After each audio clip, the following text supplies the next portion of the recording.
ለልጃችሁ ውርስ ማውረስ የምትፈልጉ ከሆነ አድምጡት፣ ይጠቅማችኋል።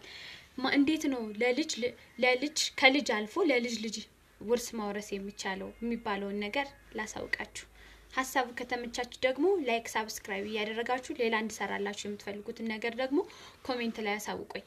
ወደ ሀሳቤ፣ የመጀመሪያ ወራሽ የሚባሉት ልጆች ናቸው። ሀብትና ንብረት ካለው ሀብትና ንብረት ትቶ የሞተ ቤተሰብ ወይንም አባት ወይንም እናት የመጀመሪያ ወራሽ ማናቸው? ልጆች ናቸው። ግን ከዛ በፊት የሟቹ የቀብሩ ስነ ስርዓት መከፈል አለበት። የሟቹ የነበረበት ዕዳ መከፈል አለበት። ከዛ በኋላ ነው በሶስተኛ ደረጃ ነው ውርስ የመጀመሪያ ወራሽ ተብሎ ልጆች ሊመጡ የሚችሉት። እና ማንኛውም ልጅ መውረስ ይችላል። ይሄን እመኑ። ምንም ቢሆን ማንም ልጅ መውረስ ይችላል። ህፃን ማይኖሪቲም ቢሆን ትልቅም ቢሆን ምንም ቢሆን መውረስ ይችላል። ግን ኤክሴፕሽኖች አሉት። መውረስ የማይችልበት ምክንያት እነሱ ምንድናቸው ካላችሁኝ፣ ሶስት ዋና ዋና ነገሮች አሉት።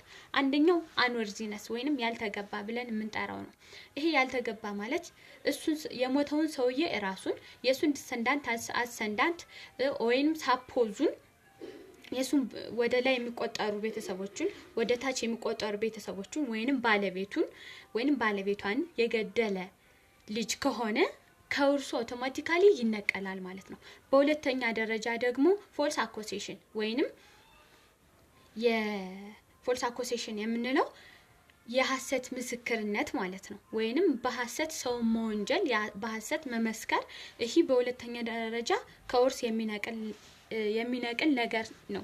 ከዛ በሶስተኛ ደረጃ ደግሞ ከውርስ የሚነቀል ማን ነው ካለ አተምፕት ቱ ኪል ኢንቴንሽናሊ ሆን ብሎ ለመግደል የሞከረ ልጅ የሱን ቤተሰቦቹ አሁን ቅድም አንወርዚነስ ካልኳችሁ ጋር ያለውን ማለት ነው ለመግደል የሞከረ አሰንዳንቱን ወደ ላይ የሚቆጠሩ እናትና አባቶቹን ዲሰንዳንቱ ማለት ደግሞ የሱን ልጆቹን ሳፖዙን የሱን ባለቤቶቹን ራሱን ሰውየውን ለመግደል ከሞከረ ልጅየው ማለት ነው ምንም ልጅ ቢሆን ከውርሱ መካተት አይችልም።